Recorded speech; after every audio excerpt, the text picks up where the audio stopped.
السلام علیکم ورحمۃ اللہ تعالی وبرکاتہ۔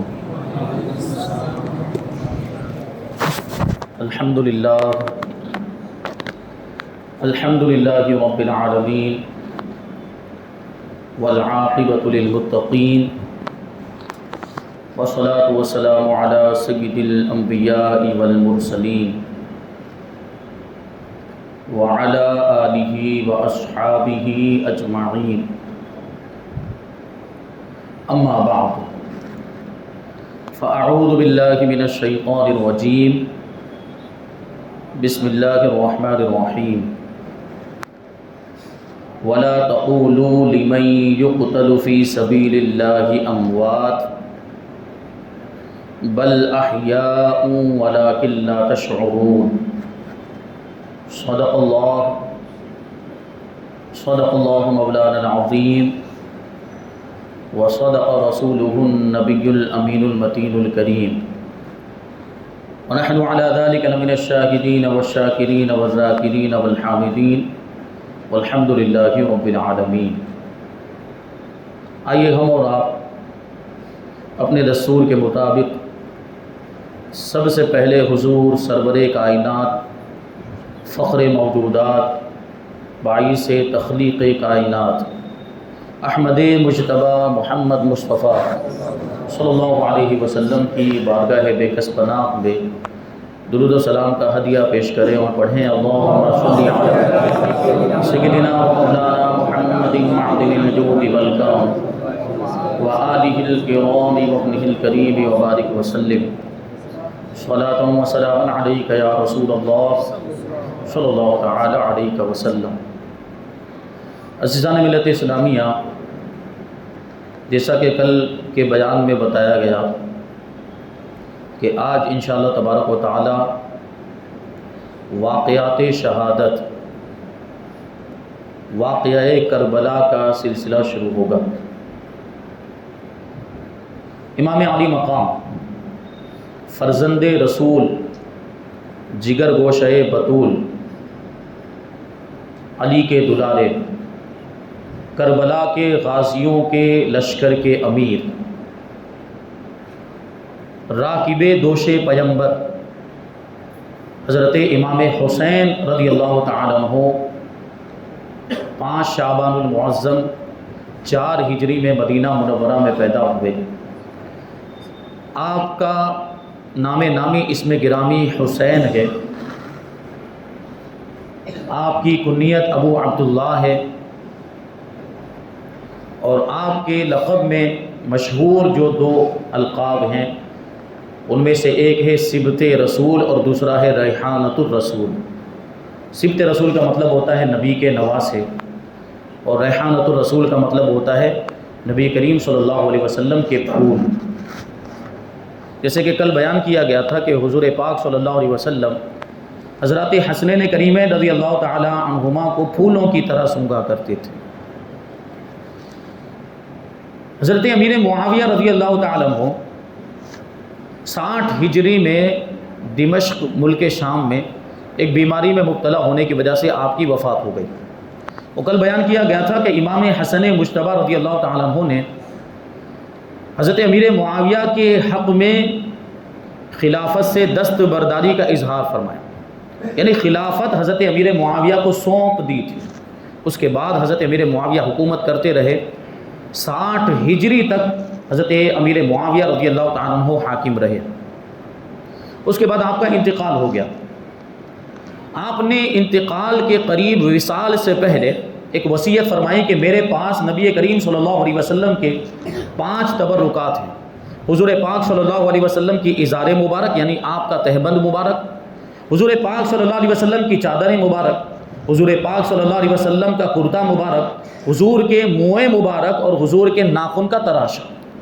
کہ حضور پاک صلی اللہ علیہ وسلم جب ناخن کاٹتے تھے تو جو حصہ کٹنے کے بعد نکلتا اس کو تراشا کہا جاتا ہے، صحابہ کرام اس کو بھی محفوظ کر لیا کرتے تھے۔ تو ناخن کے تراشوں میں سے کچھ تراشے حضرت امیر معاویہ رضی اللہ تعالیٰ عنہ کے پاس تھے۔ ان 5 چیزوں کے بارے میں حضرت امیر معاویہ نے وصیت کرتے ہوئے یہ کہا کہ ان 5 چیزوں کو میں نے اپنی جان سے زیادہ عزیز سمجھ کر ان کی حفاظت کی ہے اور اپنے خزانے میں ان کو محفوظ رکھا ہوا ہے. جب میرا انتقال ہو جائے تو یہ جو تبرکات ہیں حضور پاک صلی اللہ علیہ وسلم کے لباس مبارک یعنی حضور کی چادر، حضور کا تہبند اور حضور کا جو کرتا مبارک ہے اس میں مجھے کفن دیا جائے، اور یہ جو بال مبارک ہیں اور حضور پاک صلی اللہ علیہ وسلم کے ناخن کے جو تراشے ہیں جب میرا انتقال ہو جائے تو سجدے کی جو جگہ ہیں یعنی سجدہ کرنے میں جو اعضاء زمین پر لگتے ہیں یہ مقدس اور پاکیزہ چیزیں ان اعضاء پر رکھ دی جائے، یعنی پیشانی پر رکھ دیے جائے، ناک پر رکھ دیے جائے، ہاتھ والے حصے پر رکھ دیے جائے اور آنکھوں کے اندر بال مبارک کو رکھ دیا جائے اور پھر مجھے ارحم الراحمین کے سپرد کر دیا جائے. اور حضرت امیر معاویہ رضی اللہ تعالیٰ عنہ کی وصیت کے مطابق بالکل ایسا ہی کیا گیا. حضرت امیر معاویہ رضی اللہ تعالیٰ عنہ کی وفات کے بعد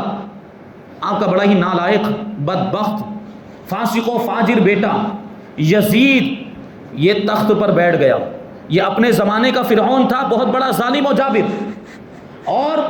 اس نے اپنے اطراف سلطنت میں جو حدود سلطنت جہاں تک اس کی سلطنت پہنچتی تھی، حضرت امیر معاویہ جہاں کے بادشاہ تھے،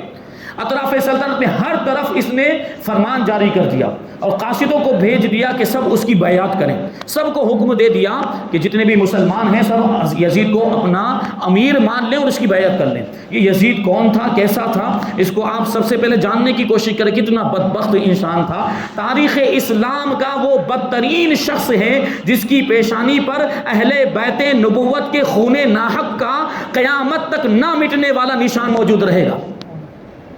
اور قیامت تک آنے والے لوگ اس کی برائی کرتے ہی رہیں گے، اس پر ملامت بھیجتے رہیں گے، کیونکہ اس نے اہل بیت نبوت کو بھوکا پیاسا رکھ کر شہید کیا، ان پر ظلم و ستم کے پہاڑ توڑے، اور اتنا بڑا اس نے جرم کیا ہے. یہ ننگے بنی امیہ یعنی بنی امیہ خاندان سے یہ تعلق رکھتا تھا. حضرت امیر معاویہ کا بھی اسی خاندان سے تعلق تھا، لیکن یہ اتنا بدبخت شخص تھا کہ اس خاندان کے لیے بھی یہ ندامت کا باعث بن گیا تھا. اور شرم والی بات تھی کہ یہ اس خاندان میں پیدا ہوا تھا. یہ 25 ہجری کو حضرت امیر معاویہ کے گھر محسون بنت بہدل کے بدن سے پیدا ہوا، اور اتنا بھدا تھا، اتنا بدصورت اور موٹا، انتہائی بدصورت اور خوبصورتی کا نام و نشان نہیں. پورے جسم کے اوپر بال موجود اور انتہائی بد مزاج اور بد اخلاق بدتمیز قسم کا انسان تھا، اور انتہائی فاسق و فاجر، گنہگار، بدکار اور بے حیا بے شرم انسان تھا. انتہائی ظالم اور غدار اور بے ادب اور گستاخ تھا. اور اس نے پھر کیا کیا، اپنے دور حکومت میں محرمات سے نکاح کو رائج کر دیا. یعنی وہ عورتیں جن سے نکاح کرنا حرام ہے ان سے بھی نکاح ہونے لگ گیا اس کے دور حکومت میں. اور سود وغیرہ یہ سب اس کا رواج ہو گیا، اور دوسری بھی بہت ساری چیزیں جو شریعت میں منع کی گئی اس کو اس نے جائز کر دیا، اور جو ہے کہ اس پر عمل ہونے لگ گیا. اس کے دور حکومت میں یہ ساری چیزیں رائج ہو گئی. حضرت عبداللہ ابن حنظلہ غسیل ملائکہ رضی اللہ تعالیٰ عنہ بیان کرتے ہیں کہ ہم نے یزید کے خلاف خروج اس وقت کیا، یعنی ہم نے یزید کے خلاف بغاوت اس وقت کی جب ہمیں یہ ڈر پیدا ہو گیا، جب ہمیں یہ خوف پیدا ہو گیا کہ کہیں یزید کی بد کرداریوں کی وجہ سے، اس کی بد اعمالیوں کی وجہ سے ہم پر آسمان سے عذاب کی شکل میں پتھروں کی بارش نہ ہونے لگ جائے. اس لیے پھر ہم نے یزید کے خلاف بغاوت کی. اسی طریقے سے حضرت عمر ابن عبدالعزیز رضی اللہ تعالیٰ عنہ کے دربار میں بڑی عظیم الشان شخصیت، تاریخ اسلام کے اندر ان کا جو نام سنہری حروف میں لکھا ہوا ہے، حضرت عمر ابن عبدالعزیز رضی اللہ تعالیٰ عنہ خلیفہ راشد بھی آپ کو کہا جاتا ہے. آپ کے دربار میں کسی نے یزید کو امیر المؤمنین کہہ دیا. امیر المؤمنین کتنا معزز لقب ہے. یہ آپ دیکھیں، حضرت ابو بکر کو امیر المؤمنین کہا جاتا ہے، فاروق اعظم کو امیر المؤمنین کہا جاتا ہے، عثمان غنی کو امیر المؤمنین کہا جاتا ہے، مولا کائنات کو امیر المؤمنین کہا جاتا ہے. اور جب ان کو یہ امیر المؤمنین کہا جاتا ہے تو وہاں یہ لقب ججتا بھی ہے. لیکن یزید تو بدبخت، انتہائی فاسق و فاجر گنہگار، اس کے لیے تو امیر المؤمنین کا یہ لقب وہ اس کے الف تک نہیں پہنچ سکتا. تو ایک شخص نے اس کو امیر المؤمنین کہہ دیا تو حضرت عمر ابن عبدالعزیز رضی اللہ تعالیٰ عنہ نے اس کو 20 کوڑے کی سزا دی. 20 کوڑے لگائے اور ارشاد فرمایا کہ یزید کو امیر المؤمنین کہنا یہ بہت بڑا جرم ہے. حضرت ابو ہریرہ رضی اللہ تعالیٰ عنہ کتنی حدیث سے روایت کی، رسول پاک صلی اللہ علیہ وسلم کے رازدار، صاحب اسرار ہیں. تاریخ الخلفاء کے اندر لکھا ہے کہ جب 59 ہجری کا سال آیا تو حضرت ابو ہریرہ رضی اللہ تعالیٰ عنہ نے اللہ تبارک و تعالیٰ کی بارگاہ میں دعا کی، اللہم انی اعوذ بک من رأس الستین و امارت الصبیان، اے پروردگار عالم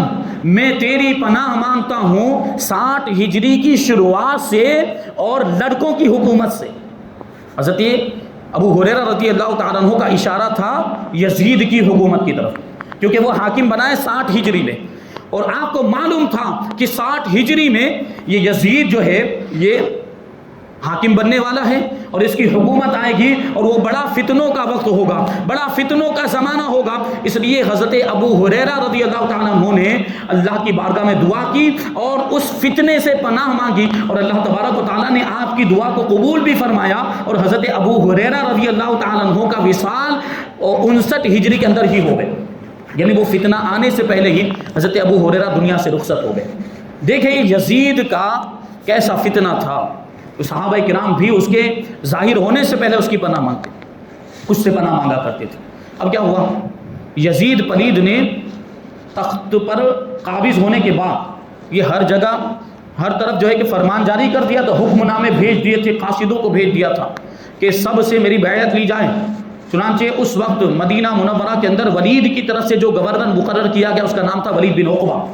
اس کو بھی یزید نے یہ حکم نامہ اور فرمان لکھا، اس کے پاس یہ خط بھیجا، اور اس میں یہ بات لکھی ہوئی تھی کہ مدینہ منورہ کے سب خاص و عام اور سارے عمائدین جو بھی سردار اور بڑے لوگ شرافت والے مانے جاتے ہیں ان سے میری بیعت لو، اور خاص طور پر امام حسین، حضرت عبداللہ ابن عمر اور حضرت عبداللہ ابن زبیر سے ان سے میری بیعت سب سے پہلے لینا، اور ان کو ایک لمحے کا بھی وقت مت دینا، ان کو ایک لمحے کا بھی موقع مت دینا، ان سے سب سے پہلے میری بیعت لینا۔ اب جب یہ پیغام پہنچ گیا ولید بن عقبہ کے پاس تو اس نے امام علی مقام امام حسین رضی اللہ تعالیٰ عنہ کو بلایا۔ جب حضرت امام علی مقام امام حسین رضی اللہ تعالیٰ عنہ دار الامارہ یعنی گورنر ہاؤس میں پہنچے تو اس میں ولید ابن عقبہ نے یزید کا فرمان نکالا اور حضرت امام علی مقام کو سنایا، اور اس نے مطالبہ کیا کہ آپ یزید کی بیعت کر لیں۔ تو امام علی مقام امام حسین رضی اللہ تعالیٰ عنہ نے اس وقت ارشاد فرمایا تھا کہ یزید انتہائی بد کردار انسان ہے، بڑا فاسق و فاجر ہے اور بڑا ظالم و جابر ہے، اس کی بیعت کرنے کا مطلب یہ ہے کہ میں اس کو خلیفہ تسلیم کر لوں، ایسے نالائق کو خلیفہ مان لوں، وہ اس قابل ہی نہیں ہے کہ میں اس کے ہاتھ پر بیعت کروں، اس کے ہاتھ میں ہاتھ دوں، وہ اس کے لائق ہی نہیں ہے۔ امام علی مقام امام حسین رضی اللہ تعالیٰ عنہ نے یزید کی بیعت کرنے سے صاف انکار کر دیا اور ارشاد فرمایا کہ میں ہرگز ایسے بد کردار آدمی کی بیعت کر ہی نہیں سکتا اور اس کو خلیفہ تسلیم کر ہی نہیں سکتا۔ ولید بن عقبہ یہ یزید کی طرف سے گورنر مقرر کیا گیا تھا، وہ حاکم تھا، اس کے پاس اختیارات تھے، اس کے پاس پاور تھا، لیکن اس کے سامنے بھی امام علی مقام رضی اللہ تعالیٰ عنہ اتنی جرت کے ساتھ اور بے باکی کے ساتھ ارشاد فرماتے ہیں کہ میں یزید کی بیعت نہیں کر سکتا، جو تم سے بن سکتا ہو وہ کر لو۔ علامہ اقبال نے اسی کو تو کہا، آئینے جواں مردہ حق گوئی وہ بے باکی، آئینے جواں مردہ حق گوئی وہ بے باکی، یعنی جو بہادر ہوتے ہیں ان کا اصول ہوتا ہے کہ وہ حق بات ڈنکے کی چوٹ پر کہا کرتے ہیں اور کسی سے ڈرتے نہیں ہیں۔ کو علامہ اقبال کہتے ہیں آئینے جواں مردہ حق گوئی وہ بے باکی، خدا کے شیروں کو آتی نہیں روباہی، یعنی خدا کے شیروں کو بزدلی نہیں آتی، وہ بہادر ہوتے ہیں اور جب حق بات کہنے کا موقع آتا ہے تو کسی سے گھبراتے نہیں، کسی سے ڈرتے نہیں۔ بہرحال امام علی مقام نے جب یزید کی بیعت کرنے سے انکار کر دیا تو ولید بن عقبہ نے آپ کو نرمی کے ساتھ سمجھانے کی کوشش کی اور بیعت نہ کرنے کے خطرناک انجام کی طرف حضرت امام علی مقام کی توجہ دلائی، لیکن امام علی مقام رضی اللہ تعالیٰ عنہ نے عزم مصمم کے ساتھ جب یزید کی بیعت کرنے سے انکار کر دیا تو ولید بن عقبہ کو سمجھ میں آ گیا کہ امام علی مقام ایسے نہیں مانیں گے، اس لیے ولید بن عقبہ نے امام علی مقام کو بڑی عزت اور احترام کے ساتھ رخصت کیا،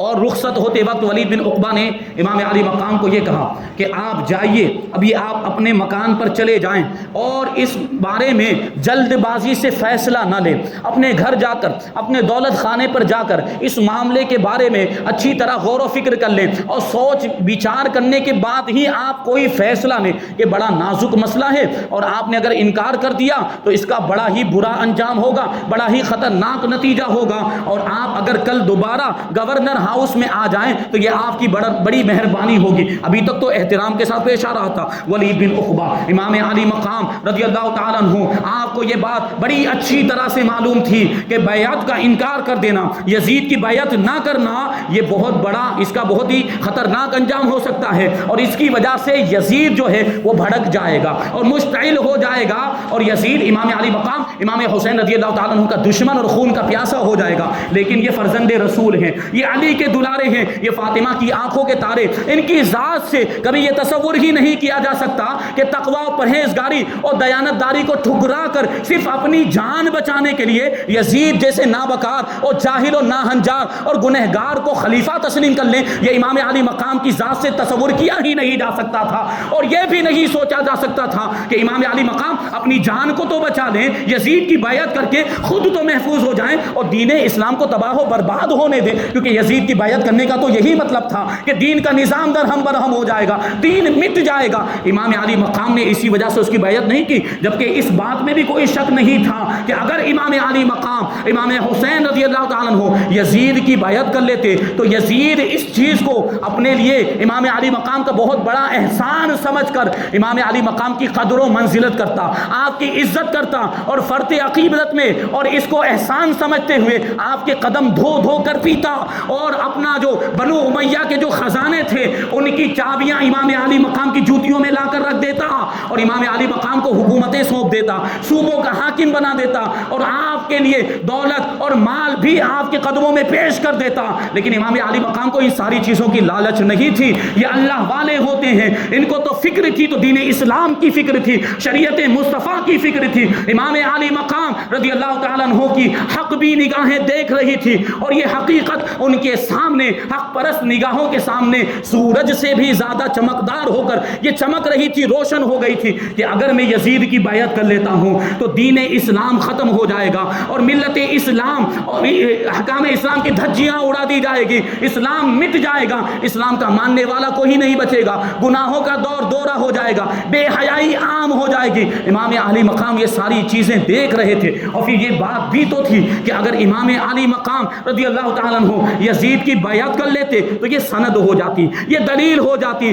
کہ یزید جو کچھ بھی کر رہا ہے وہ صحیح ہے، کیونکہ امام علی مقام نے بیعت کر لی. اب ہر مسلمان یہ کہنے لگ جاتا کہ اگر یزید برا ہوتا، اگر یزید کا عمل جو ہے شریعت کے مطابق نہ ہوتا، اگر یزید کا عمل اسلام کے خلاف ہوتا تو امام علی مقام اس کی بیعت نہ کرتے. بانی اسلام کے نواسے ہیں، رسول پاک صلی اللہ علیہ وسلم کے نواسے ہیں، علی مرتضیٰ کے لخت جگر ہیں. اگر یزید حق پر نہ ہوتا تو کبھی بھی امام علی مقام اس کی پیروی نہ کرتے، اس کی بیعت نہ کرتے، اس کو خلیفہ تسلیم نہ کرتے. لیکن یہ امام علی مقام رضی اللہ تعالیٰ عنہ نے اس کی بیعت نہ کر کے ثابت کر دیا کہ یزید حق پر نہیں تھا، یزید جو ہے بد کردار اور ہرگز خلیفہ بننے کے لائق نہیں تھا. وہ اتنا گنہگار اور بد کردار تھا کہ اس کے اندر ایسی صلاحیت ہی نہیں تھی کہ اس کو خلیفہ مانا جائے. یہی ایک وجہ تھی کہ امام علی مقام امام حسین رضی اللہ تعالیٰ عنہ اپنا سب کچھ قربان کرنے کے لیے تیار ہو گئے. انتہائی مصیبتوں کا سامنا کیا، آپ نے تکلیفوں کا سامنا کیا، اور آپ نے پھولے پھلے گلشن کو،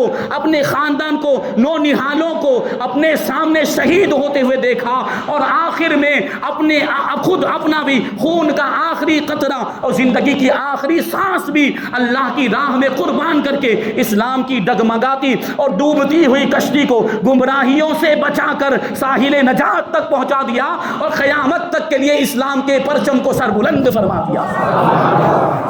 کہ اگر امام علی مقام بیعت کر لیتے تو اسلام مٹ جاتا، کوئی اسلام کا ماننے والا نہ ہوتا، احکام اسلام کو مٹایا جا رہا تھا. اس لیے ضروری تھا کہ بیعت نہ کی جائے. اور یزید دوسری طرف یہ سوچ رہا تھا، وہ امام علی مقام سے بیعت کیوں کروانا چاہتا تھا کہ سب سے پہلے امام علی مقام بیعت کر لیں، کیونکہ اگر امام علی مقام سب سے پہلے بیعت کر لیتے اور یزید کو خلیفہ مان لیتے تو پھر روئے ضمیر میں کسی کو بھی انکار کرنے کی گنجائش نہیں رہتی. پھر وہی دلیل کے طور پر وہ پیش کرتا کہ امام علی مقام نے تو مجھے خلیفہ مان لیا، تم کیوں نہیں مان رہے؟ پھر سب کو مجبور ہو کر ماننا پڑ جاتا. لیکن امام علی مقام نے ہی انکار کر دیا، اور استقامت کا پہاڑ بن گئے، صبر و استقلال کا پہاڑ بن گئے. یہ دیکھنے کے بعد جب اس کی اطلاع یزید کو ہوئی تو وہ غیظ و غضب میں، غصے میں جل بھن کر آگ بگولا ہو گیا اور اب خباثت پر اتر آیا. اس نے فوراً فرمان جاری کیا، ولید بن عقبہ کو لکھا، اور خط لکھتا ہے، اور اس میں حکم نامے کے اندر یہ مضمون لکھا ہوا تھا کہ امام علی مقام امام حسین کو کہو کہ میری بیعت کر لیں. اگر وہ وہ بیعت کر لیتے ہیں تو ٹھیک ہے، ورنہ ان کا سر کاٹ کر یہاں میرے پاس بھیج دینا معاذ اللہ۔ اس نے اب یہ حکم جاری کر دیا۔ اب ولید بن عقبہ یہ دیکھ رہا تھا کہ ایک خط آیا، اب دوسرے بھی خط آئے، اس طریقے سے بہت سارے خط یزید کی طرف سے ایسے آئے جس کا مضمون یہی تھا کہ امام علی مقام کی بیعت لی جائے، اگر وہ بیعت کر لیتے ہیں تو ٹھیک ہے، ورنہ تو جو ہے ان کا سر کاٹ دیا جائے۔ اب جب اس نے یہ دیکھا کہ یزید بھی جو ہے پکا ارادہ کر چکا ہے، اس لیے یہ ولید بن عقبہ نے امام علی مقام امام حسین رضی اللہ تعالیٰ عنہ کو بلایا، اور بلانے کے بعد یزید کے منصوبے کے بارے میں بتایا۔ مجبور ہو کر اس نے یہ سارا راز امام علی مقام کے سامنے فاش کیا کہ دیکھو یزید نے کیا مضمون بھیجا ہے، اس نے کیسا خط بھیجا ہے، اور اس کا کیسا حکم آیا، کیسا فرمان آیا۔ اگر آپ بیعت کر لیتے ہیں اس کی تو پھر ٹھیک ہے، ورنہ وہ اس نے حکم جاری کر دیا ہے کہ آپ کے سر کو قلم کر دیا جائے اور اس کے پاس دمشق میں بھیج دیا جائے۔ اب یہ جب بات سنی تو امام علی مقام رضی اللہ تعالیٰ عنہ نے بڑے بڑے صحابہ کرام سے مشورہ کیا، تو صحابہ کرام نے آپ کو مشورہ دیا کہ اب اس وقت آپ کا مدینہ منورہ کے اندر رہنا مناسب نہیں ہے، آپ مکہ مکرمہ کی طرف روانہ ہو جائیں۔ چنانچہ امام علی مقام امام حسین رضی اللہ تعالیٰ عنہ اور حضرت عبداللہ ابن زبیر رضی اللہ تعالیٰ عنہ نے مدینہ منورہ کو چھوڑ کر مکہ مکرمہ جانے کا عزم کر لیا، ارادہ کر لیا، سامان باندھ دیے گئے اور اونٹوں پر کجاوے کس دیے گئے۔ اب سوچو وہ کیفیت کیا ہوگی۔ امام علی مقام امام حسین رضی اللہ تعالیٰ عنہ چھوڑ کر جا رہے ہیں اس مدینہ منورہ کو جو آپ کا بھی وطن ہے اور حضور پاک صلی اللہ علیہ وسلم کا بھی وطن ہے، اور کیسے چھلنی دل کے ساتھ اور کیسی تکلیف ہو رہی ہوگی اس وقت امام علی مقام کو کہ ایسا پیارا وطن عزیز چھوڑ کر جانا پڑ رہا ہے۔ ہمارا اور آپ کا وطن، ہمیں اپنے وطن سے کتنی محبت ہوتی ہے کہ اگر تھوڑے دن کے لیے ہم اگر اپنے وطن سے دور ہو جائیں، ہم سے پوچھیں، مدرسوں میں پڑھنے والوں سے پوچھیں، دارالعلوم میں پڑھنے والوں سے پوچھیں کہ جو گھر کو چھوڑ کر، جو وطن کو چھوڑ کر دارالعلوم میں جا کر رہتے ہیں تو وطن کی اہمیت ان کی نگاہوں میں کیا ہوتی ہے، وطن سے ان کی محبت کا عالم کیا ہوتا ہے۔ ہم بھی اگر چند دنوں کے لیے کہیں سفر میں چلے جائیں تو پھر وطن کی یاد ستانے لگتی ہے، ہم اپنے وطن کو یاد کرنے لگتے ہیں اور دل میں یہ ہوتا ہے کہ کب واپس لوٹیں گے، کب واپس لوٹیں گے۔ یہ فطری محبت ہوتی ہے وطن سے، ہمارے آپ کے وطن سے محبت کا یہ عالم۔ اور وہ وطن تو کیسا تھا جس کو مدینہ منورہ کہا جاتا ہے، وہ رسول پاک صلی اللہ علیہ وسلم کا شہر، جہاں پہ حضور پاک صلی اللہ علیہ وسلم کی آخری قیام گاہ ہے، جہاں پہ حضور پاک صلی اللہ علیہ وسلم کا روضہ مبارک موجود ہے، جہاں پہ حضور پاک صلی اللہ علیہ وسلم چلا کرتے تھے، جہاں پہ حضور پاک صلی اللہ علیہ وسلم نشستوں پر خاص کیا کرتے تھے، جہاں حضور کی محفلیں سجا کرتی تھی، صحابہ کرام کے جھرمٹ میں حضور پاک صلی اللہ علیہ وسلم تشریف فرما ہوا کرتے تھے۔ یہ سارے مناظر امام علی مقام کی نگاہوں کے سامنے گھومنے لگ گئے اور اپنے بچپن کو یاد کرنے لگ گئے۔ مدینہ منورہ کے اندر ہی تو پیدا ہوئے تھے، انہی گلیوں میں تو گھومتے پھرتے تھے، انہی گلیوں میں تو کھیلا کرتے تھے، اور آج اسی وطن کو چھوڑنا پڑ رہا ہے، اور اسی وطن کو چھوڑنے پر امام علی مقام کو مجبور کر دیا گیا۔ یہ وہی مدینہ منورہ ہے کہ جب اللہ کے رسول صلی اللہ علیہ وسلم ہجرت کر کے مکہ مکرمہ سے مدینہ منورہ آئے تھے تو مکے والوں کی خوشی کی کوئی انتہا نہیں تھی۔ اس وقت جشن منائے جا رہے تھے اور لوگ اشعار پڑھ رہے تھے، چھوٹے بڑے بوڑھے نوجوان عورتیں سب مل کر یہ اشعار پڑھ رہے تھے۔ طلع البدر علینا من ثنیات الوداع وجب الشکر علینا ما دعا للہ، کہ ہمارے پاس تو اب ماہ کامل آ گیا، مکمل چاند آ گیا ہے، اور یہ ثنیات وداع میں سے آیا کہ رخصت کرنے کی جو گھاٹیاں ہوتی ہیں وہاں سے حضور پاک صلی اللہ علیہ وسلم تشریف لائے، اور آپ کا چہرہ جب لوگوں کو نظر آیا تھا تو یہ اشعار پڑے تھے، اور ان لوگوں نے کہا تھا کہ اب ہم پر شکر ادا کرنا واجب ہے کہ اللہ تبارک و تعالیٰ نے ہمیں اتنی بڑی نعمت عطا فرمائی۔ اور بنی نجار کی چھوٹی چھوٹی بچیاں یہ شعر پڑھتی تھی اور گاتی ہوئی کہتی تھی، نحنو جوار من بنی نجار یا حبذا محمد من جاری، کہ ہم بنی نجار کی بچیاں ہیں اور کتنے اچھے دن ہمارے آ گئے، آج کا دن کتنا اچھا ہے کہ محمد صلی اللہ علیہ وسلم ہمارے پڑوسی بن گئے ہیں۔ تو وہ ایک دن تھا کہ جب مدینہ والے خوشیاں منا رہے تھے، لیکن آج کا ایک دن ہے جب امام علی مقام مدینے کو چھوڑ کر جا رہے ہیں، ہر کسی کی آنکھیں نم ہے، ہر کسی کی آنکھیں اشک بار ہیں، ایک غم کا ماحول بنا ہے، ہر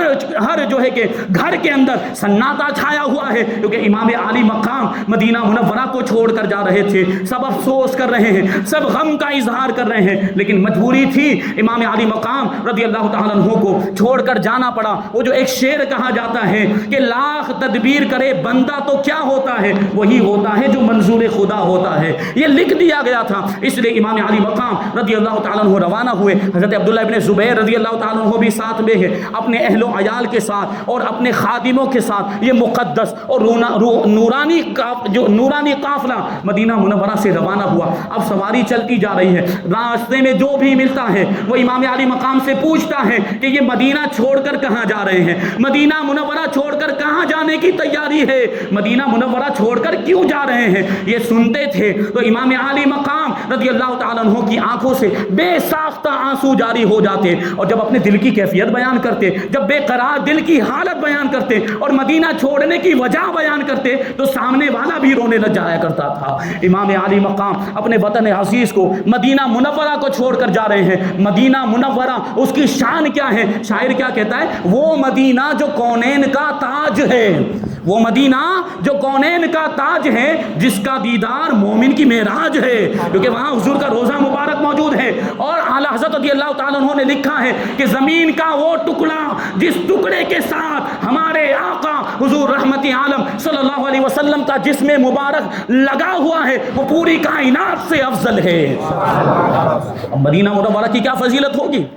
ایسے وطن کو چھوڑنا پڑ گیا. اب جب مکہ مکرمہ کے قریب پہنچے, مکے والوں کو جیسے ہی پتہ چلا تو مکہ کے سارے باشندے اور چھوٹے بڑے نوجوان بوڑھے سب امام علی مقام رضی اللہ تعالیٰ عنہ کا استقبال کرنے کے لیے آ گئے اور شاندار انداز میں استقبال کیا. اور گویا کہ اپنی زبان حال سے وہ یہ کہہ رہے تھے جو شاعر نے کہا کہ جن سے روشن ہے مدینہ منورہ وہ قمر آتے ہیں. قمر کا مطلب ہوتا ہے چاند. جن سے روشن ہے مدینہ منورہ وہ قمر آتے ہیں, جن کا معدن ہے نجف میں وہ گوہر آتے ہیں, جن کا ٹھکانہ یعنی جن کی اصل نجف کے اندر موجود ہے, یعنی مولا کائنات کا مزار نجف میں موجود ہے, وہ گوہر آتے ہیں, یعنی وہ موتی آتے ہیں, وہ قیمتی پتھر آتے ہیں. آگے وہ شاعر کہتے ہیں کہ حضرت رحمت عالم کے پسر آتے ہیں, یعنی حضور پاک صلی اللہ علیہ وسلم کے بیٹے آتے ہیں, اور سیدہ فاطمہ کے لخت جگر آتے ہیں. اسی وجہ سے تو مکہ مکرمہ والے بڑے خوش تھے. اب کیا ہوا؟ امام علی مقام رضی اللہ تعالیٰ عنہ مکہ میں پہنچے اور شعبان کا یہ مہینہ تھا. شعبان کے مہینے میں آپ روانہ ہوئے تھے. غالباً 5 شعبان یا 4 شعبان لکھا گیا. آپ جو ہے کہ شعبان کے مہینے میں روانہ ہوئے تھے ہجری 60. مدینہ پہنچے تو شعبان کا باقی حصہ رمضان المبارک, شوال المکرم اور ذی قعدہ آپ نے مکہ مکرمہ کے اندر بڑے امن و امان اور سکون کے ساتھ گزارا.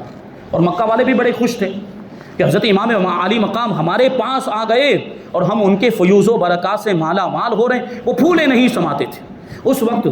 مکہ مکرمہ کے اندر سعید ابن عاص یہ یزید کی طرف سے گورنر بنایا گیا تھا. اس نے بھی کوئی مزاحمت نہیں کی, یعنی اس نے بھی کوئی رکاوٹ پیدا کرنے کی کوشش نہیں کی. لیکن ایک کام اس نے بہت برا کیا, وہ یہ کیا کہ امام علی مقام رضی اللہ تعالیٰ عنہ کے مکہ مکرمہ تشریف لانے اور مکہ والوں نے جس انداز میں امام علی مقام کا استقبال کیا تھا, یہ ساری باتیں ساری خبریں یزید تک پہنچا دی. اب یزید اور زیادہ غصہ ہو گیا. اب دوسری جانب یزید نے اگرچہ اپنی ساری حدود سلطنت میں چاروں جانب جہاں جہاں تک اس کی حکومت پہنچتی تھی یہ پیغام اور فرمان اور حکم نامے بھیجے تھے, قاصدوں کو بھیجا تھا کہ سب میری بیعت کریں, لیکن اہل شام کے علاوہ کسی نے اس کی بیعت ہی نہیں کی تھی. خاص طور پر عراق والوں نے ابھی تک اس کی بیعت نہیں کی تھی, اور ان میں بھی خاص طور پر کوفہ والے, انہوں نے یزید کی بیعت نہیں کی تھی. اور کیا ہوا؟ یزید نے بڑی کوشش کی لیکن پھر بھی ماننے کے لیے تیار نہیں ہوئے. اور یہی کوفہ والے اور عراق والے حضرت امیر معاویہ کے بھی زمانے میں, حضرت امیر معاویہ کے زمانے میں بھی امام علی مقام کی بارگاہ میں درخواستیں کیا کرتے تھے کہ آپ تشریف لائیں, ہم آپ کی بیعت کریں گے, ہم آپ کی اطاعت کریں گے. لیکن جب تک حضرت امیر معاویہ رضی اللہ تعالیٰ عنہ موجود تھے امام علی مقام نے ان کی کسی بھی درخواست کا کوئی جواب نہیں دیا. آپ انکار فرماتے رہے کہ ابھی نہیں آ سکتا, کیونکہ حضرت امیر معاویہ رضی اللہ تعالیٰ عنہ کو خلافت کس نے سونپی تھی؟ امام حسن مجتبیٰ نے سونپی تھی. تو امام علی مقام ان کا مقابلہ کیسے کر سکتے تھے؟ وہ جو ایک جملہ کہا جاتا ہے بار بار آپ سنتے ہوں گے کہ جن سے ہمارے امام حسن نے صلح کر لی ان سے ہماری کوئی جنگ نہیں. یعنی حضرت امیر معاویہ سے امام حسن نے صلح کر لی, ان سے ہماری کوئی جنگ نہیں. اور جس سے امام حسین امام علی مقام نے جنگ کی یعنی یزید, اس سے ہماری کوئی صلح نہیں. تو یہ جملہ ہے, یہ عقیدہ بیان کرتا ہے اہل سنت و جماعت کا. تو اب کیا ہوا؟ جب حضرت امیر معاویہ کا انتقال ہو گیا اور یزید تخت نشین ہو گیا, تخت پر بیٹھ گیا, اب پھر سے ان لوگوں نے خطوط لکھنے شروع کر دیے.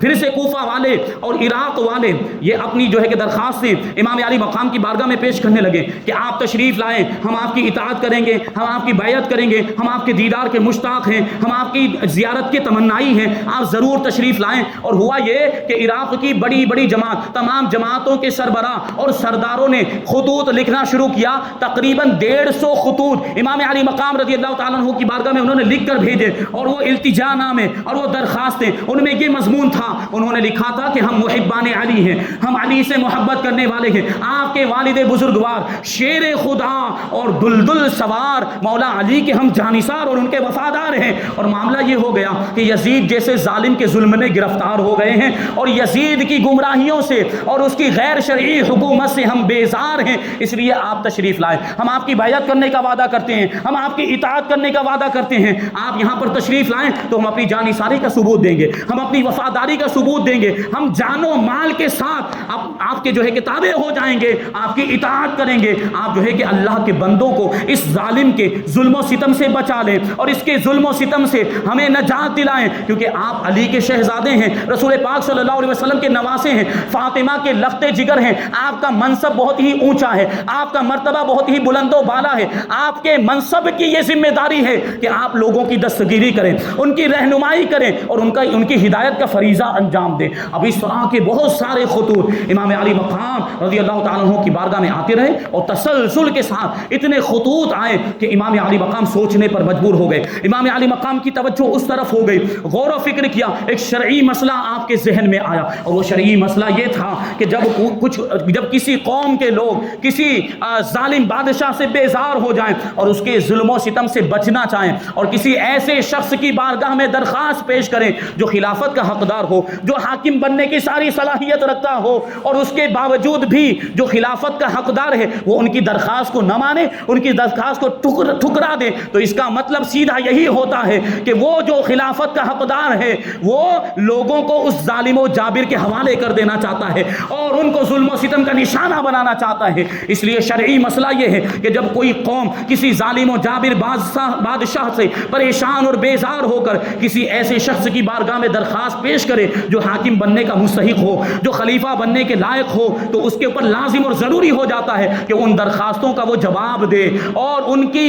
جو ہے کہ ان سے اعراض نہ کرے، ان سے منہ نہ موڑے اور ان کو رد نہ کرے۔ اب امام علی مقام امام حسین رضی اللہ تعالیٰ عنہ سے زیادہ خلافت کا حقدار کون تھا؟ پوری روئے زمین کے اندر کوئی دوسرا ایسا موجود نہیں تھا جو امیر المؤمنین بن سکے، جو خلیفۃ المسلمین بن سکے۔ یہ مسئلہ آپ کے سامنے آ گیا تھا، اور اگر امام علی مقام رضی اللہ تعالیٰ عنہ ان کی درخواستوں کا جواب نہ دیتے تو پھر اللہ کی بارگاہ میں آپ کو جواب دینا پڑتا۔ یہ کوفی اور یہ اہل عراق جب اللہ کی بارگاہ میں مطالبہ کرتے اور کہتے کہ ہم نے تو امام علی مقام کو بلایا تھا، ہم نے تو امام علی مقام کو خطوط لکھے تھے، ان کی بارگاہ میں درخواستیں پیش کی تھی کہ آپ تشریف لائیں، ہم آپ کی اطاعت کریں گے، ہم آپ کی بیعت کریں گے، ہم وفاداری اور جانثاری کا ثبوت دیں گے، لیکن امام علی مقام نے ہماری درخواستوں کو ٹھکرا دیا، امام علی مقام ہماری التجاؤں پر تشریف نہیں لائے، تو ہمیں مجبور ہو کر یہ یزید کے ظلم و تشدد سے مجبور ہو کر ہمیں اس کی بیعت کرنی پڑ گئی۔ امام علی مقام یہی سوچ رہے تھے کہ اگر کوفیوں نے قیامت کے دن اللہ کی بارگاہ میں یہ مطالبہ کر دیا تو میں کیا جواب دوں گا۔ اب ایک طرف یہ بات تھی اور یہ مسئلہ درپیش تھا، اور اس کا حل اس کے سوا اور کوئی بھی نظر نہیں آ رہا تھا کہ امام علی مقام خود کوفہ کی طرف روانہ ہو جائے۔ بڑے بڑے صحابہ کرام، حضرت عبداللہ ابن عباس، حضرت عبداللہ ابن عمر، حضرت جابر ابن عبداللہ، حضرت ابو سعید خدری رضی اللہ تعالیٰ عنہ اور حضرت ابو واقد لیثی، یہ بڑے بڑے صحابہ کرام نے امام علی مقام رضی اللہ تعالیٰ عنہ کی بارگاہ میں عرض کیا کہ حضور کوفہ کی طرف نہ جائیں، کہ وہاں جانا آپ کے لیے یہ محفوظ چیز نہیں ہے، وہاں آپ جائیں گے تو آپ کی جان کو خطرہ ہے، اس لیے آپ کوفہ کی طرف نہ تشریف لے جائیں۔ تو امام علی مقام نے وہی مسئلہ جو شرعی مسئلہ تھا صحابہ کرام کے سامنے پیش کیا اور کہا کہ دیکھو ان لوگوں نے مجھ سے التجائیں کی ہے، وہ یزید کے ظلم و ستم سے بچنا چاہتے ہیں، اور اگر میں ان کی درخواستوں کا جواب نہ دوں تو میرے پاس کون سا عذر شرعی ہے، میرے پاس کوئی عذر شرعی نہیں ہے، میرے پاس ان کی باتوں کا کوئی جواب نہیں ہے سوائے اس کے کہ میں ان کی درخواستوں کو قبول کر کے ان کے پاس پہنچ جاؤں۔ اب امام علی مقام اسی کشمکش میں تھے کہ کیا فیصلہ کریں، کس نتیجے پر پہنچے۔ آپ کے ذہن میں ایک خیال آیا، آخرکار آپ نے یہ فیصلہ کیا کہ خود نہ جا کر حضرت مسلم بن عقیل کو بھیج دیتے ہیں کہ وہ جائیں گے تو وہاں کا معاملہ کلیئر ہو جائے گا اور ساری باتیں واضح ہو جائے گی۔ مسلم بن عقیل جب مکہ وہ کوفہ پہنچیں گے اور اگر کوفہ والے ان کی اطاعت کر لیتے ہیں اپنے وعدے کے مطابق، اپنے وعدے پر وہ لوگ قائم رہتے ہیں، جو انہوں نے درخواستیں دی تھی اس کے مطابق وہ عمل کرتے ہیں، تو پھر تو ہمارے پاس عذر ہم جو ہے کہ صحابہ کرام کو پیش کرنے کے لیے بات ہوگی، ان کو مطمئن کیا جا سکتا ہے اور ان کو تسلی دی جا سکتی ہے کہ دیکھو انہوں نے اپنے وعدے کو پورا کیا۔ لیکن اگر وہ بغاوت کرتے ہیں، اگر وہ بے وفائی کرتے ہیں، اگر وہ اپنے وعدے پر قائم نہیں رہتے، اگر وہ بے وفائی اور بغاوت کر دیتے ہیں تو پھر ہمارے پاس عذر شرعی ہوگا، پھر ہم ان سے کنارہ کشی اختیار کر سکتے ہیں۔ امام علی مقام امام حسین رضی اللہ تعالیٰ عنہ نے اپنے چچا زاد بھائی حضرت مسلم بن عقیل رضی اللہ تعالیٰ عنہ کو کوفہ روانہ کیا، کوفہ بھیجا اور ساتھ ہی کوفہ والوں کے لیے ایک فرمان بھی لکھ کر دیا، ایک خط بھی لکھ کر دیا جس میں یہ لکھا ہوا تھا کہ اے کوفہ والو، میں مسلم بن عقیل کو اپنا نائب بنا کر تمہارے پاس بھیج رہا ہوں، تم ان کے ہاتھ پر میری بیعت کر لینا اور جو تم نے وعدے کیے ہیں اس کے مطابق اپنی جانثاری کا ثبوت دینا، ان کے مطیع و فرما بردار بن جانا اور وفاداری کا ثبوت دینا، اور اگر تم نے وفاداری کا ثبوت دیا، اگر تم اپنے وعدے پر قائم رہے اور مسلم بن عقیل نے تمہاری وفاداری اور جانثاری کے بارے میں مجھے خبر دے دی تو میں فوراً کوفہ کے لیے روانہ ہو جاؤں گا، میں فوراً رخت سفر باندھ کر کوفہ آ جاؤں گا۔ اب کیا ہوا، امام علی مقام نے حضرت مسلم بن عقیل کو بھیجا، حضرت مسلم بن عقیل اپنے دو ننھے شہزادے حضرت محمد اور ابراہیم کو لے کر کوفہ کی طرف روانہ ہوئے۔ کوفہ پہنچے، مختار ابن عبید کے یہاں پر آپ نے اس کے مکان پر قیام فرمایا۔ جیسے ہی کوفہ والوں کو پتا چلا کہ حضرت مسلم بن عقیل تشریف لائے ہیں تو جوق در جوق لوگ جمع ہونے لگے، ایسا محسوس ہونے لگا کہ سروں کا سمندر ہے، اور دیکھتے ہی دیکھتے آنن فانن 40,000 کی تعداد میں لوگ جمع ہو گئے، 40,000 کی تعداد میں لوگ جمع ہو گئے، اور سب نے حضرت مسلم بن عقیل کے ہاتھ پر امام علی مقام کی بیعت کرنا شروع کر دیا۔ سب وفاداری کے وعدے کرنے لگ گئے، سب جانثاری کے وعدے کرنے لگ گئے اور کہنے لگے کہ ہم اپنی جان، اپنا مال، اپنا سب کچھ قربان کرنے کے لیے تیار ہیں۔ اور وہ اتنا بڑا لشکر جرار تھا اور ان کے جوش و خروش کا یہ عالم تھا کہ اگر وہ حملہ کر دیتے تو یزید کا جو تخت و تاج ہے وہ نیست و نابود ہو جاتا اور یزید کو بچنے کے لیے دنیا میں کوئی جگہ نہیں ملتی، اتنا بڑا وہ لشکر تھا۔ اب حضرت مسلم بن عقیل رضی اللہ تعالیٰ عنہ نے جب دیکھا کہ یہ تو اپنے وعدے کے مطابق عمل کر رہے ہیں، جانثاری کا ثبوت دے رہے ہیں، مطمئن ہو گئے، تو فوراً ایک خط لکھا، امام علی مقام کو روانہ کیا کہ کوفہ والوں نے اپنے وعدے کو پورا کیا ہے، کوفہ والوں نے میرے ہاتھ پر بیعت کر لی اور 40,000 کا لشکر جمع ہو گیا ہے، اور 40,000 کا لشکر اپنی جان، اپنا مال سب کچھ قربان کرنے کے لیے تیار ہیں، لہٰذا یہ خط ملتے کے ساتھ ہی فوراً آپ کوفہ کے لیے روانہ ہو جائیں تاکہ اللہ کے بندوں کو یزید جیسے ظالم کے ظلم و ستم سے نجات دلائی جائے اور آپ کی خلافت حقہ کا پرچم سر بلند کر کے پوری روئے زمین کو عدل و انصاف سے بھر دیا جائے۔ مسلم بن عقیل رضی اللہ تعالیٰ عنہ کی بیعت ہو رہی تھی، اس وقت کوفہ کے گورنر تھے حضرت نعمان بن بشیر صحابی رسول۔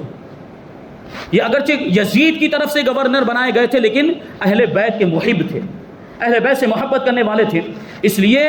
جو لوگ حضرت مسلم بن عقیل کی بیعت کر رہے تھے اس میں انہوں نے کوئی مزاحمت نہیں کی۔ وہ گورنر ہونے کی حیثیت سے انہوں نے معمولی کارروائی کی، لوگوں کو ہلکے پھلکے انداز میں روکنے کی کوشش کی،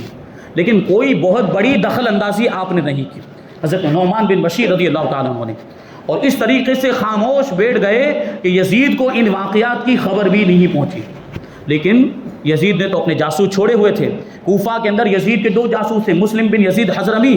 اور عمارہ ابن ولید بن عقبہ، یہ دونوں جاسوس، ان دونوں جاسوسوں نے یہاں جو کچھ بھی ہو رہا تھا ساری چیزوں کی اور سارے واقعات کی خبر یزید تک پہنچا دی اور اس کو اطلاع دے دی کہ مسلم بن عقیل کوفہ میں آ گئے اور 40,000 لوگوں نے ان کی بیعت کر لی ہے، 40,000 کا لشکر جرار جمع ہو گیا، فوراً کچھ کیا جائے، فوراً کوئی کارروائی کی جائے ورنہ ہمارے لیے مشکلیں کھڑی ہو جائیں گی، ہمیں مصیبتوں کا سامنا کرنا پڑے گا۔ اور نعمان بن بشیر کا معاملہ یہ ہے جو کوفہ کے گورنر ہیں، انہوں نے کوئی مزاحمت امامت نہیں کی, انہوں نے تو کوئی کاروائی نہیں کی ہے. جب یزید نے یہ سنا تو وہ غصے میں آگ بگولا ہو گیا, وہ غیظ و غضب میں جل بھن گیا. اس نے فوراً فرمان جاری کیا اور حضرت نعمان بن بشیر کو اس نے معزول کر دیا. فوراً حضرت نعمان بن بشیر کو ان کے عہدے سے ہٹا دیا, اور بصرہ کا جو گورنر تھا, بصرہ کا جو حاکم تھا عبید اللہ ابن زیاد, اس کو اس نے کوفہ کا گورنر بنا کر بھیج دیا. یہی وہ بدبخت انسان ہے ابن زیاد, اس کا نام ہے عبید اللہ ابن زیاد. یہی تاریخ اسلام کا اتنا بڑا سفاک اور ظالم و جابر شخص ہے کہ یزید نے تو حکم دیا تھا اور اس کے حکم کو عملی جامہ اس نے پہنایا کہ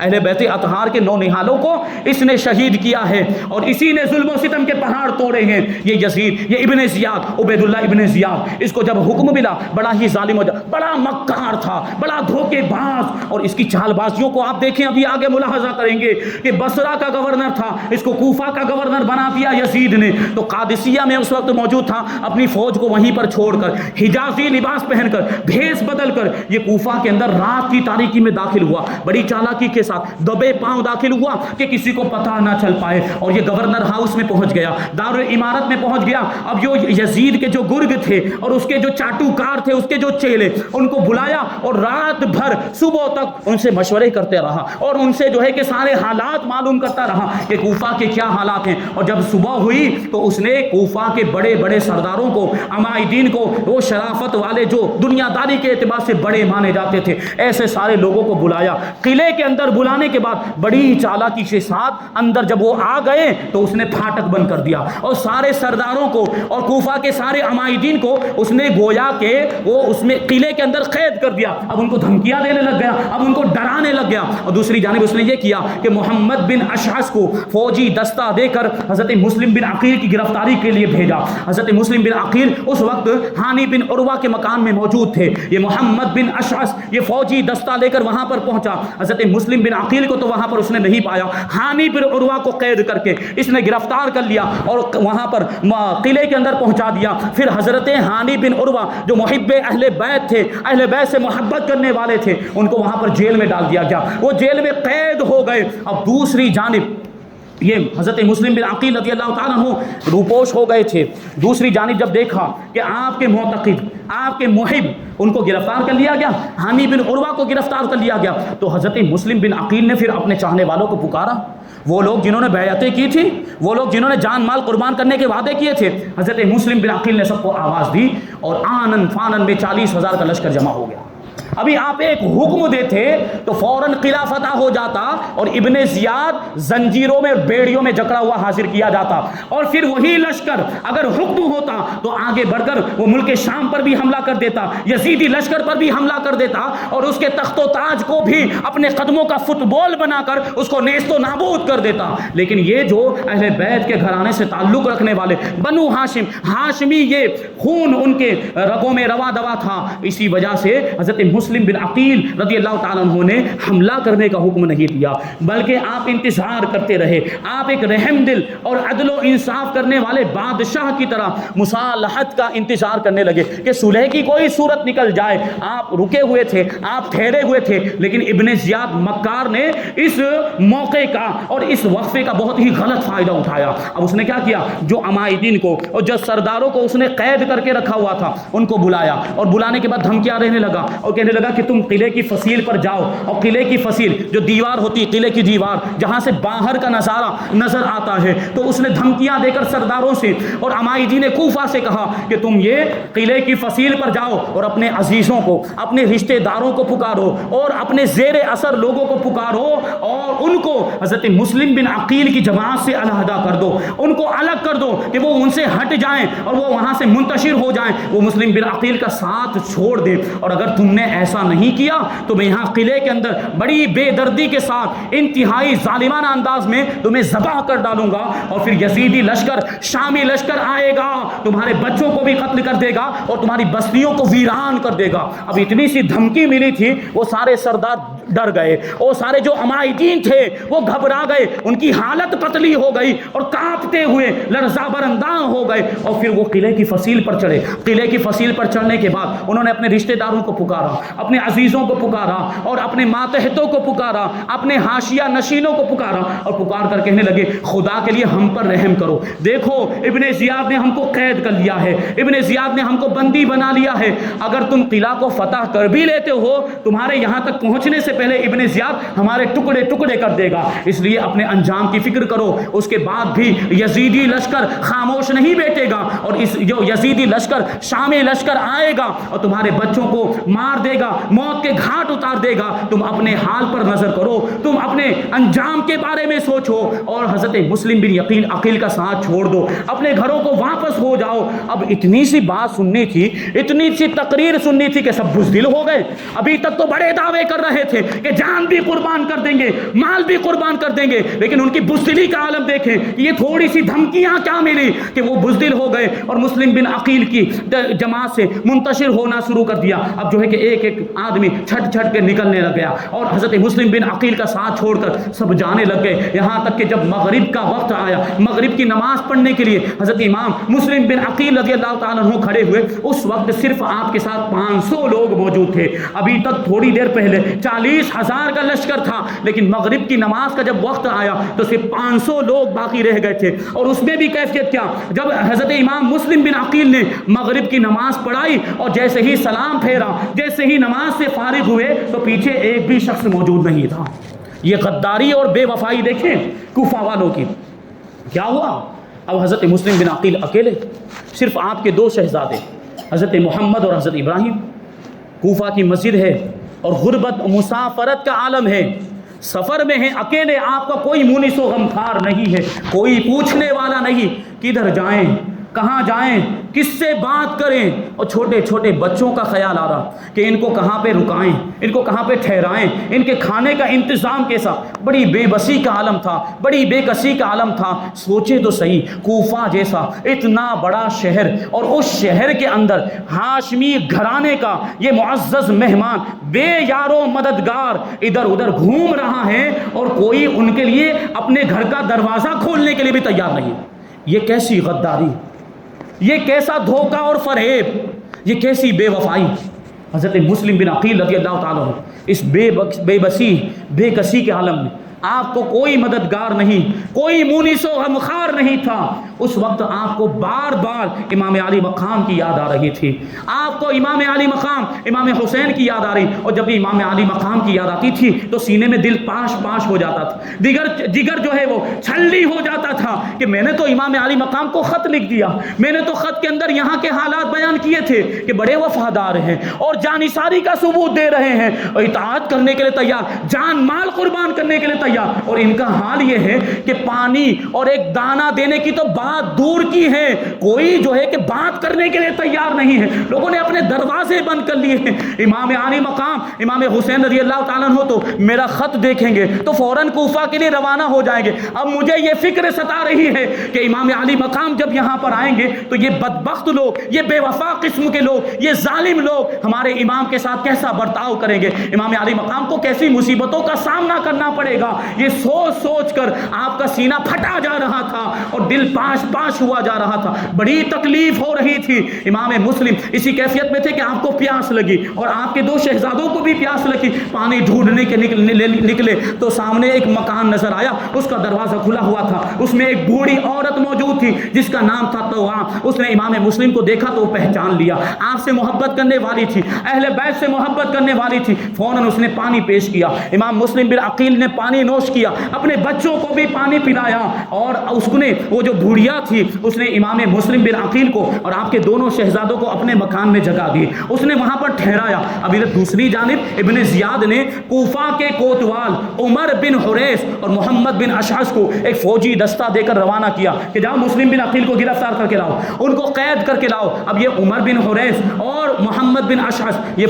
فوجی دستہ لے کر آئے، یہ لشکر لے کر آئے، اور آنے کے بعد بدتمیزی کرنے لگے اور جو ہے الٹی سیدھی باتیں کرنے لگے۔ امام مسلم بن عقیل کو جلال آ گیا اور ان پر حملہ کر دیا۔ اپنی تلوار برہ سے ایسا حملہ کیا کہ کئی لوگوں کو تہ تیغ کر دیا اور لقمہ اجل بنا دیا اور کتنے سپاہیوں کو انہوں نے زخمی کر دیا۔ اب جب محمد بن اشعث نے دیکھا کہ یہ تو علی کے بھائی کے بیٹے ہیں، ان کی بہادری بہت ہی مشہور ہے، ان سے اس طریقے سے مقابلہ نہیں کیا جا سکتا، اگرچہ وہ سینکڑوں کی تعداد میں تھے اور امام مسلم بن عقیل اکیلے تھے، لیکن پھر بھی وہ محمد بن اشعث جو تھا وہ گھبرا گیا کہ اس طریقے سے تو ہمارا پورا لشکر تباہ و برباد ہو جائے گا۔ اب اس نے چال چلی، اب اس نے داؤ بدلا اور ایک نیا پیچ اس نے جو ہے کہ سامنے وہ امام علی مقام، وہ بڑا مکار تھا، امام مسلم کے سے کہنے لگا کہ ٹھیک ہے صلح کر لیتے ہیں۔ اس نے صلح کا اعلان کر دیا اور صلح اور امان کا اعلان کر دیا، اور یہ کہتا ہے محمد بن اشعث کہ اب جنگ کرنے کی ضرورت نہیں ہے، اب آپ صلح کرنے کے لیے تیار ہو جائیں۔ امام مسلم باہر تشریف لائے اور آنے کے بعد کہنے لگے میں تو پہلے ہی کہتا تھا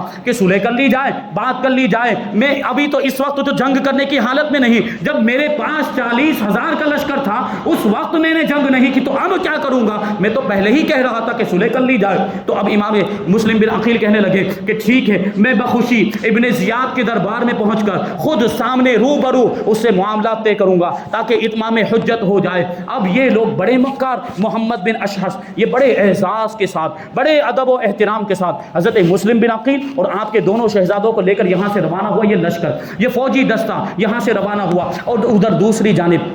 ابن زیاد نے اپنے گورنر ہاؤس کے دروازوں پر کچھ سپاہیوں کو کھڑا کر دیا اور ان کو حکم دیا تھا کہ جیسے ہی حضرت مسلم بن عقیل دروازے سے اندر داخل ہونے لگے تو تم دھوکے سے ان کو قتل کر دینا۔ یہ دیکھیں بد باطن اور بدبخت شخص یہاں پر بڑے احترام کے ساتھ لایا جا رہا، دھوکہ دیا جا رہا ہے، اور یہ فریب کاری انہوں نے کی، یہ مکاری اور بے وفائی کا عالم کہ حضرت مسلم بن عقیل کو یہ بڑے احترام کے ساتھ لائے، لیکن حضرت مسلم بن عقیل جیسے ہی دروازے کے اندر داخل ہوئے وہ بدبخت سپاہیوں نے حملہ کر دیا، بڑا ہی قاتلانہ حملہ کر دیا۔ اس وقت حضرت مسلم بن عقیل آیت کریمہ ربنا افتح بیننا وبین قومنا بالحق وانت خیر الفاتحین، یہ آیت کریمہ تلاوت کر رہے تھے۔ انہوں نے ایسا حملہ کیا کہ آپ نے تلوار نکالنے کی کوشش کی، ابھی آپ تلوار نکال بھی نہیں پائے تھے کہ ایک بدبخت نے ایسا حملہ کیا کہ آپ شہید ہو گئے۔ انا للہ و انا الیہ راجعون۔ پھر آپ کے دونوں فرزندوں کو حضرت محمد ابراہیم کو بھی شہید کر دیا گیا، اور آپ کے میزبان حضرت ہانی ابن عروہ کو بھی شہید کر دیا گیا، اور اس طریقے سے ظالموں نے ظلم و ستم کی یہ داستان رقم کی ہے۔ اور پھر کیا ہوا، یہ جو شہداء کرام تھے ان کے سروں کو نیزوں کے اوپر بلند کیا گیا، اور پھر کوفہ کے کوچہ اور بازار میں گلیوں میں یہ جو ہے کہ یہ جلوس نکالا گیا کہ نیزوں کے اوپر حضرت امام مسلم کا بھی سر ہے، اور ان کے دونوں شہزادوں کے بھی سر ہے، اور ہانی بن عروہ کا بھی سر ہے، اور یہ سارے کوفی لوگ جنہوں نے خط لکھ لکھ کر حضرت امام مسلم بن عقیل کو بلایا، سب تماشائی بن کر یہ نظارہ دیکھ رہے تھے۔ یہ ایسے بے وفا ہیں کہ ان کی بے وفائی تاریخ میں لکھی جائے گی، اور قیامت تک آنے والے لوگ ان پر ملامت کرتے رہیں گے اور ان کی بے وفائی کا تذکرہ کریں گے، ان کو حقارت کی نگاہوں سے دیکھیں گے کہ یہی وہ اہل کوفہ ہیں جنہوں نے اہل بیت کو خطوط لکھ لکھ کر بلایا تھا، وفاداری کے وعدے کیے تھے، جانثاری کے وعدے کیے تھے، ہم اپنا سب کچھ قربان کر دیں گے، ہم اپنی جان قربان کر دیں گے، ہم اپنا مال قربان کر دیں گے، ہم آپ کی اطاعت کرنے کے لیے تیار ہیں، ہم آپ کی بیعت کرنے کے لیے تیار ہیں۔ لیکن جب حضرت مسلم بن عقیل آئے تو ان بدبختوں نے بے بسی اور بے کسی کے عالم میں امام مسلم بن عقیل کو ظالموں کے حوالے کر دیا، اور وہ شہادت کا جام نوش کر گئے۔ یہ امام مسلم بن عقیل اور آپ کے شہزادے، ان کی جو شہادت ہوئی وہ 3 ذی الحجہ ہجری 60 میں ہوئی، اور جس دن امام مسلم بن عقیل کی شہادت ہوئی بالکل اسی دن، یہی وہ تاریخ تھی جب امام علی مقام امام حسین رضی اللہ تعالیٰ عنہ حضرت مسلم بن عقیل کا خط ملنے کے بعد وہ وہاں سے روانہ ہو گئے، مکہ مکرمہ سے روانہ ہو گئے کوفہ کے لیے، اور پھر امام علی مقام کوفہ کے لیے جب روانہ ہوئے تو راستے میں کیا کیا واقعات پیش آئے، اور اس کے بعد کربلا کیسے پہنچے، اور کربلا کے واقعات انشاءاللہ تبارک و تعالیٰ کل بیان کیے جائیں گے۔ اللہ تبارک و تعالیٰ کی بارگاہ میں دعا ہے کہ جو کچھ بھی بیان ہوا اس پر ہم سب کو عمل کرنے کی توفیق عطا فرمائے۔ امام علی مقام امام حسین اور شہداء کرب و بلا جیسا جذبہ قربانی ہم سب کو بھی عطا فرمائے۔ اسلام کے لیے، رسول پاک صلی اللہ علیہ وسلم کی ناموز کے لیے ہمیں اپنا سب کچھ قربان کرنے کی توفیق عطا فرمائے۔ وما علینا الا البلاغ۔ السلام علیکم۔